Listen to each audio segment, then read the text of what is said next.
Hello, magical beings of all kinds, and welcome back to After Dusk. Wait, we should have said it together. Wait, let me start again. We'll do it. Hello, and welcome back to After Dusk. Yes, exactly. So today we're coming to you with another exciting video. This might actually be the most exciting one that we've done so far.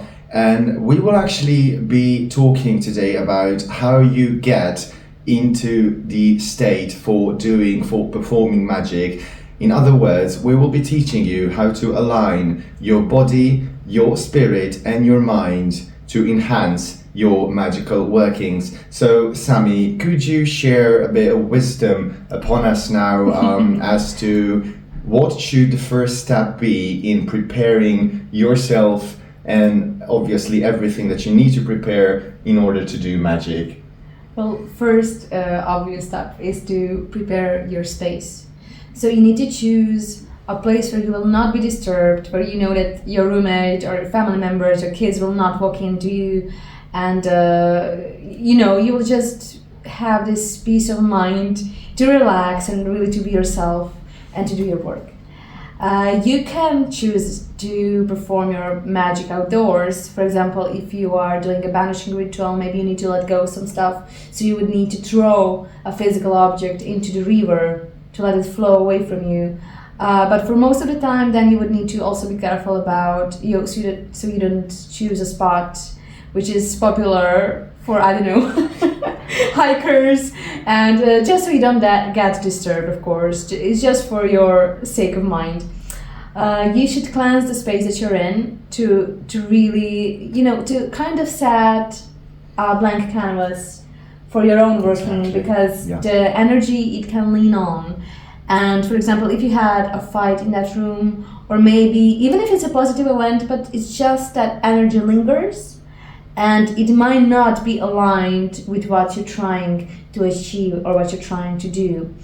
That's perfectly said. And this is also the step where you gather your tools if you need any. Yeah.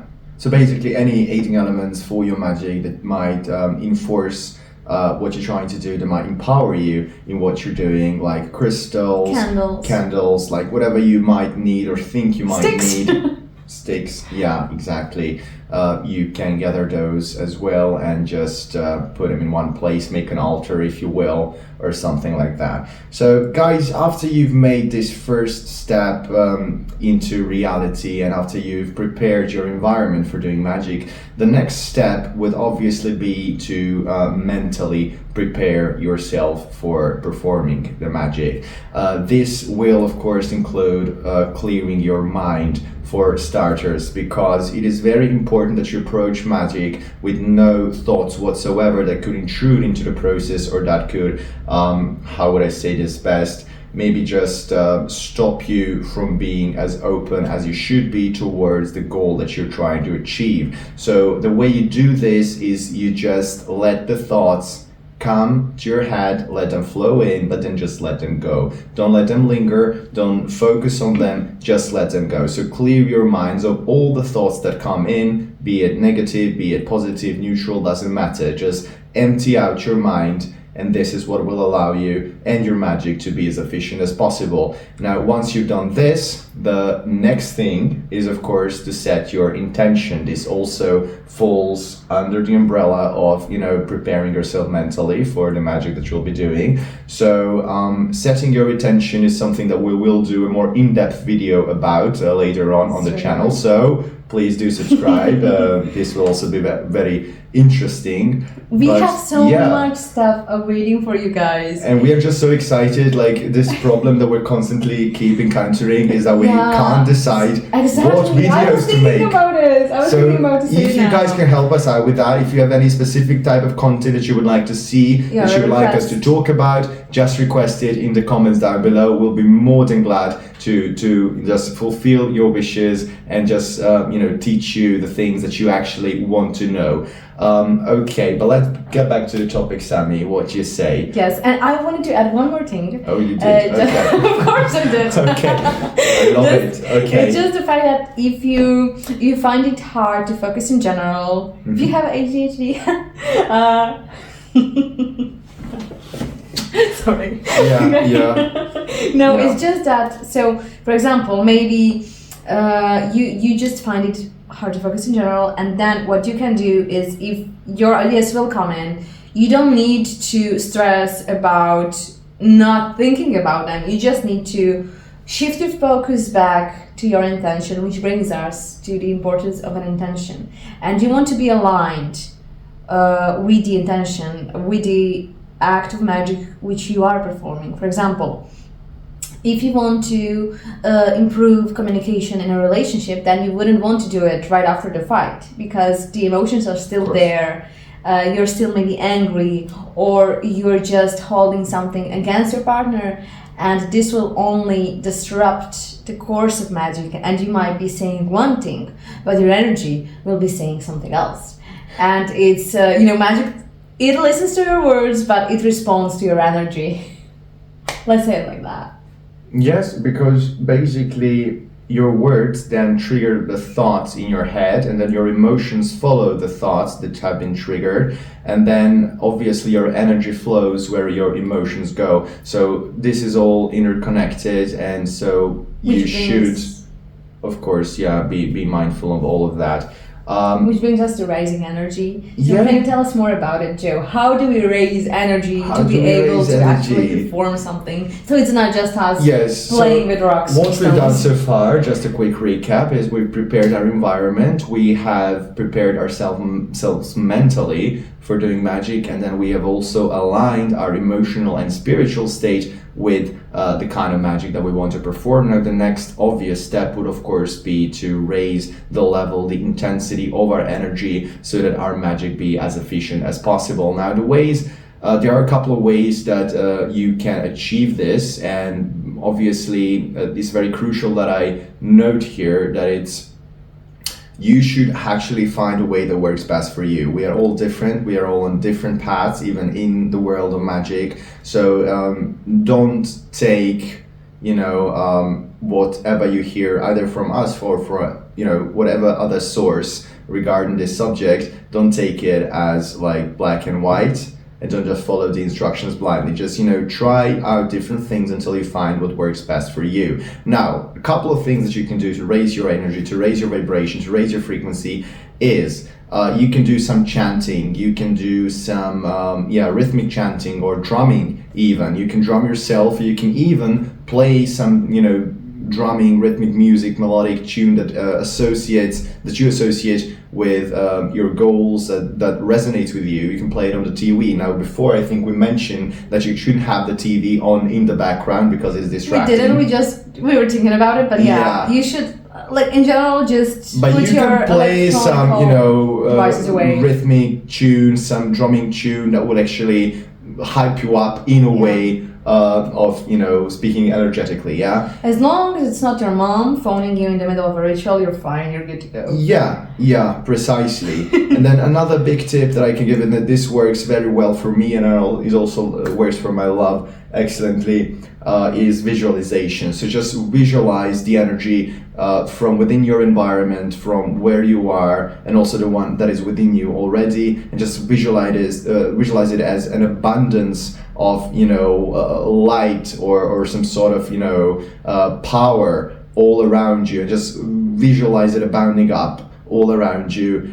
This will actually create an effect in your mind that will raise the frequency of your thoughts themselves, and as we said, emotions follow thoughts, and then your energy follows the emotions. So if you do this, what you will practically achieve is you will be able to direct it in a much more concentrated and much more focused way, and your spell will, of course, then work much, much better. And once this happens, you can kind of feel yourself slipping a little bit away. We can say that this is when you're really starting to walk the whale.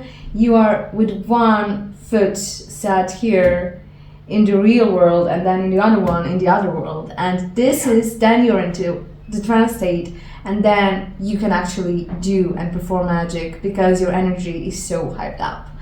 And this is what is so important, and I don't think this is mentioned enough. And one of the most common things that you will come across while studying magic and occult practices is using meditation to achieve this. But maybe here I go with the focus again. Maybe you have a problem with sitting quietly. Sam obviously does, in a room, just alone with your thoughts. So you don't need to necessarily do that. That can be dance, that can be rhythmical walking, that can be, if you're an artist, you can draw. And then, for example, when an artist draws or a dancer is dancing, what they do is they immerse themselves so much into this alternative reality that you are entering the trance right there, and it's not just you doing art anymore. It's you creating this entirely different world, and this is what you want to do.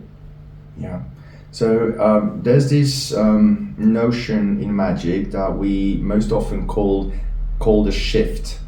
What this means is that you should actually embrace this sentiment and this feeling of literally shifting into this alternate state of mind, into this alternate state of consciousness that you're not usually in. It's a much deeper state, but this state actually allows you to access the energy within you that you have, accrued within you, and access it, and it will be much more potent. You will be able to manipulate it. Here we go again with the word manipulate, but we explained that one in the first video.